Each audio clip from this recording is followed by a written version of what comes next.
Hello everyone, welcome to my YouTube channel banking classmate. ನಾನು ಈ ವಿಡಿಯೋದಲ್ಲಿ ನನ್ನ ಇಂಟರ್ವ್ಯೂ ಎಕ್ಸ್ಪೀರಿಯನ್ಸ್ನ ಶೇರ್ ಮಾಡೋಣ ಅಂತ ಇದ್ದೀನಿ, ಬೋತ್ 2023 ಆ್ಯಂಡ್ 2024. ಆ್ಯಂಡ್ ಈಗ ನಿಮಗೆ ಬಿಗಿನರ್ ಆಗಿದ್ದರೆ ನಿಮಗೆ ಇಂಟರ್ವ್ಯೂ ಬಗ್ಗೆ ಸಾಕಷ್ಟು ಕ್ವಶನ್ಸ್ ಇರುತ್ತೆ. ಕರ್ನಾಟಕ ಸ್ಟೂಡೆಂಟ್ಸ್ಗೆ ಫೇವರ್ ಮಾಡ್ತಾರಂತೆ ಅಥವಾ ಇಂಗ್ಲೀಷಲ್ಲೇ ಕೊಡಬೇಕಾ, ಕನ್ನಡದಲ್ಲಿ ಕೊಟ್ಟರು ನಡೆಯಲ್ವಾ ಅನ್ನೋ ಸುಮಾರು ಡೌಟ್ಸ್ ಇರುತ್ತೆ. ಆ್ಯಂಡ್ ಇದಕ್ಕೆ ನಾನು ನನ್ನ ಎಕ್ಸ್ಪೀರಿಯನ್ಸ್ನ ಶೇರ್ ಮಾಡ್ತೀನಿ. ಆ್ಯಂಡ್ ಈ ಸಲ ನಂದು ಇಂಟರ್ವ್ಯೂ ಇದ್ದಿದ್ದು ನವಂಬರ್ 25th ಆಫ್ಟರ್ನೂನ್ ಇತ್ತು.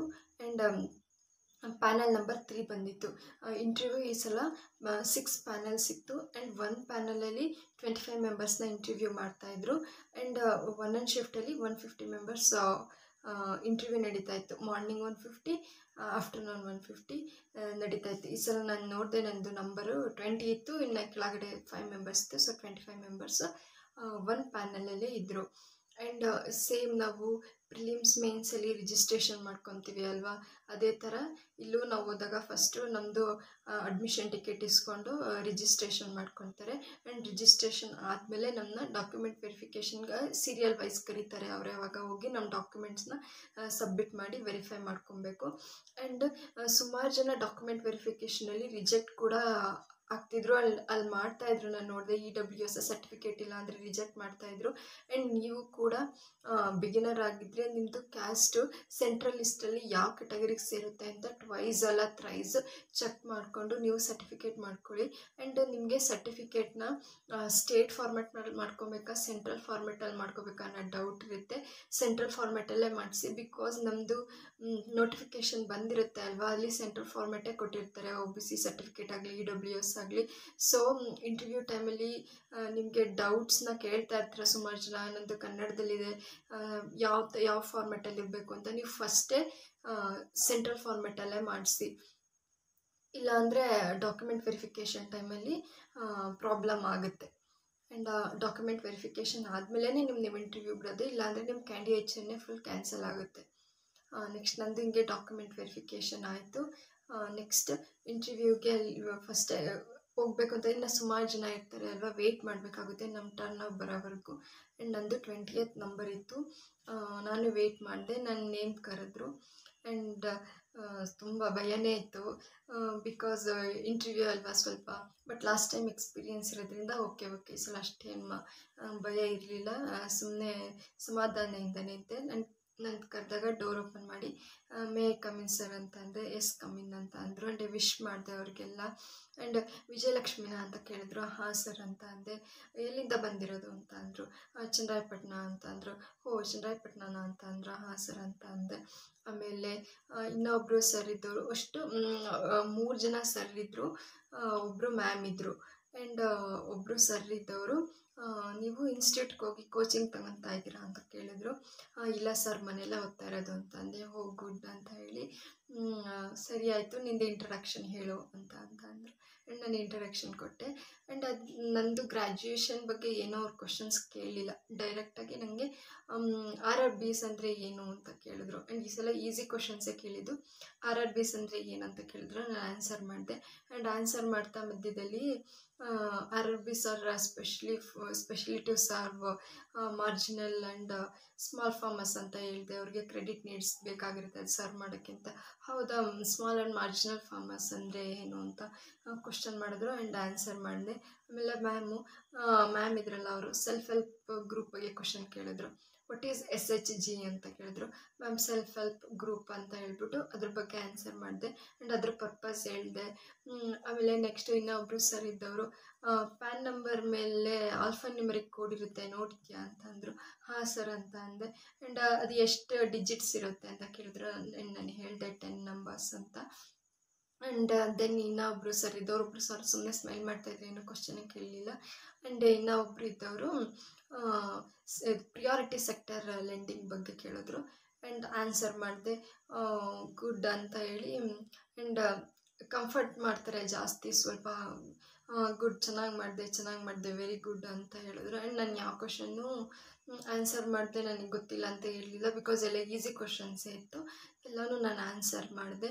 ಆ್ಯಂಡ್ ನಾನು ತುಂಬ ಪರವಾಗಿಲ್ಲ, ಇಂಟರ್ವ್ಯೂ ಚೆನ್ನಾಗಾಯ್ತಂತ ಖುಷಿಯಿಂದನೇ ಬಂದೆ, ಬಿಕಾಸ್ ಎಲ್ಲದಕ್ಕೂ ಆನ್ಸರ್ ಮಾಡಿದ್ನಲ್ಲ ನಾನು, ಅದಕ್ಕೆ. ಆ್ಯಂಡ್ ನಾನು ಎಕ್ಸ್ಪೆಕ್ಟ್ ಮಾಡಿದ್ದು ಮಿನಿಮಮ್ 16 ಮಾರ್ಕ್ಸ್ ಆದರೂ ಕೊಡ್ತಾರೆ ಅಂತ. 16 ಮಾರ್ಕ್ಸ್ ಆದರೂ ಕೊಡ್ತಾರೆ ಅಂತ ಎಕ್ಸ್ಪೆಕ್ಟ್ ಮಾಡಿದೆ. ಮೀನ್ಸ್ 80, ಅವರು 15.2 ಕೊಟ್ಟಿದ್ದರು. ಮೀನ್ಸ್ 76 ಬಂದಿತ್ತು ಮಾರ್ಕ್ಸ್. ಅದನ್ನ ನೋಡಿ ನಂಗೆ ಆ್ಯಕ್ಚುಲಿ ಸ್ವಲ್ಪ ಬೇಜಾರಾಯಿತು. ಬಿಕಾಸ್ ಲಾಸ್ಟ್ ಇಯರು ಒಂದು ಇಂಟರ್ವ್ಯೂಯಲ್ಲಿ 1-2 ಕ್ವಶನ್ಗೆ ಆನ್ಸರ್ ಮಾಡಿರಲಿಲ್ಲ ನಾನು. ಅಂದರೂ ನನಗೆ ಲಾಸ್ಟ್ ಇಯರ್ ಕೂಡ 76 ಬಂದಿತ್ತು. ಈ ವರ್ಷ ಅದಕ್ಕೂ ಕೂಡ ಚೆನ್ನಾಗಿ ಮಾಡಿದರು. ಇಂಟರ್ವ್ಯೂಯಲ್ಲಿ ಮಾರ್ಕ್ಸ್ 76 ಕೊಟ್ಟಿದ್ದರು. ಅದಕ್ಕೆ ಹಂಗೆ ಅನ್ನಿಸ್ತು. ಇಂಟರ್ವ್ಯೂ ಬಗ್ಗೆ ಫುಲ್ ಡಿಪೆಂಡೆಂಟ್ ಆಗಲೇಬಾರ್ದು. ಅವ್ರು ಮಾರ್ಕ್ಸ್ ಹೆಂಗೆ ಕೊಡ್ತಾರೆ ಗೊತ್ತೇ ಆಗಲ್ಲ. ಅದು ಡಿಪೆಂಡ್ಸ್ ಆನ್ ಪ್ಯಾನೆಲ್ ಮೆಂಬರ್ಸ್ ಆಗುತ್ತೆ. ಸೊ ನೀವು ಈಗಲೇ ಮೇನ್ಸಿಗೆ ತುಂಬ ಫೋಕಸ್ ಮಾಡಿ ಓದಿ. ಈಗ ಇನಿಷಿಯಲ್ ಪೀರಿಯಡ್ಸ್ ಇರುತ್ತಲ್ಲ, ಫುಲ್ ಮೇನ್ಸ್ ಮೇಲೆ ಫೋಕಸ್ ಮಾಡಿ ಓದಿ. ಆ್ಯಂಡ್ ಲಾಸ್ಟ್ ಇಯರ್ ಏನಾಯ್ತು ಅಂತ ಅಂದರೆ, ಫುಲ್ ಇಂಟ್ರಡಕ್ಷನ್ನ ನನಗೆ ಅವರೇ ಕನ್ನಡದಲ್ಲಿ ಕೇಳಿದ್ರು. ಕನ್ನಡದಲ್ಲೇ ಹೇಳು ಅಂತ ಹೇಳಿದ್ರು. ಸರ್ ಅಂತ ಕನ್ನಡದಲ್ಲೇ ಹೇಳಿದೆ. ಆ್ಯಂಡ್ ನಮ್ಮದು ಲೋಕಲ್ ಆಯಿತು ನ್ಯೂಸ್ ಕೂಡ ಕೇಳಿದ್ದು. ಹಾಸನಲ್ಲಿ ದೇವೇಗೌಡರು ಇದ್ದಾರೆ ಅಲ್ವಾ. ಸೊ ನಿಮ್ಮ ರೀಜನಲ್ಲಿ ಸ್ಟಿಲ್ ಪ್ರೈಮ್ ಮಿನಿಸ್ಟರ್ ಬದುಕಿರೋರು ಯಾರಂತ ಕೇಳಿದ್ರು. ನಾನು ನಂಗೆ ಗೊತ್ತೇ ಆಗಲಿಲ್ಲ ಫಸ್ಟು. ಆಮೇಲೆ ಆಲ್ ಓವರ್ ಇಂಡಿಯಾನಾ ಸರ್ ಅಂತ ಅಂದೆ. ಹಾಂ ಅಂತ ಅಂದರು. ಮನಮೋಹನ್ ಸಿಂಗ್ ಅವ್ರು ನೆನಪಾದ್ರು ಫಸ್ಟು. ಅದಕ್ಕೆ ನಾನು ಮನಮೋಹನ್ ಸಿಂಗ್ ಅಂತ ಹೇಳಿದೆ. ಆಮೇಲೆ ನಿಮ್ಮ ರೀಜನಲ್ಲಿ ಒಬ್ಬರು ಇದ್ದಾರಲ್ಲ ಅಂತ ಅಂದರು. ನನಗೆ ಆ್ಯಕ್ಚುಲಿ ಗೊತ್ತೇ ಆಗಲಿಲ್ಲ ಆಗ ಕರೆಕ್ಟಾಗಿ. ಅಂದರೆ ನಮ್ಮ ರೀಜನಲ್ಲಿ ಯಾರಂತ ಸ್ವಲ್ಪ ಯೋಚನೆ ಮಾಡಿದೆ. 1-2 ಸೆಕೆಂಡ್ಸ್ ಗೊತ್ತಾಯಿತು. ದೇವೇಗೌಡರು ಅಂತ ಅಂದೆ.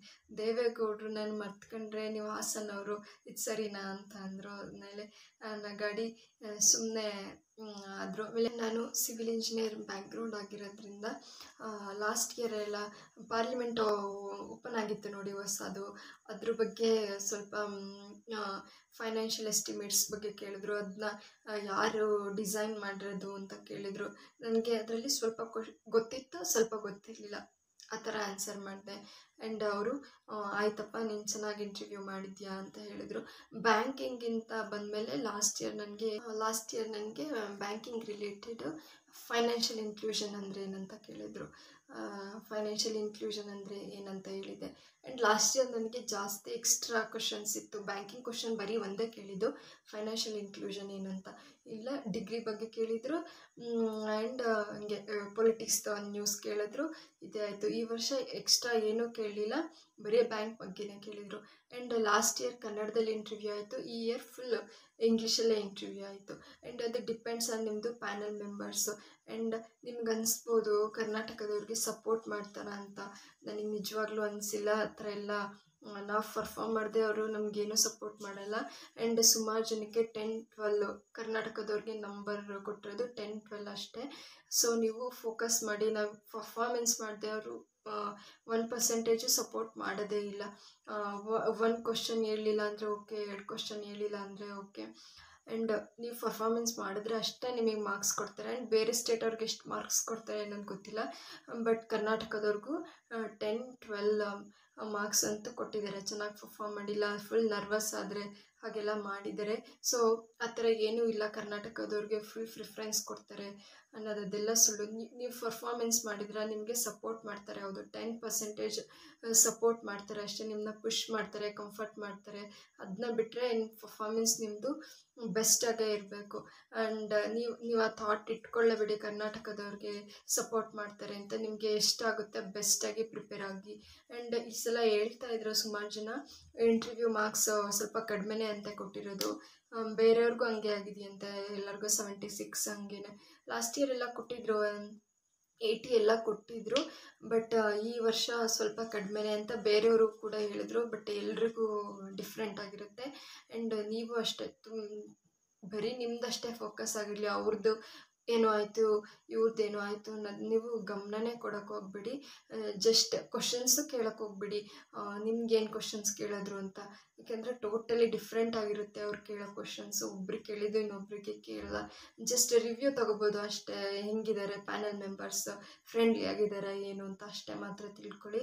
ಆ್ಯಂಡ್ ನೀವೇ ನಿಮ್ಮದು ಓನಾಗಿ ಚೆನ್ನಾಗಿ ಪ್ರಿಪೇರ್ ಆಗಿ 100% ಕೊಡಿ. ಇಂಟರ್ವ್ಯೂ ಮಾಡಿದ್ರಂತೂ ಮಾರ್ಕ್ಸ್ ಅಂತ ಕೊಟ್ಟೇ ಕೊಡ್ತಾರೆ. ಮಿನಿಮಮ್ 15-14 ಅಂತೂ ಕೊಟ್ಟೇ ಕೊಡ್ತಾರೆ.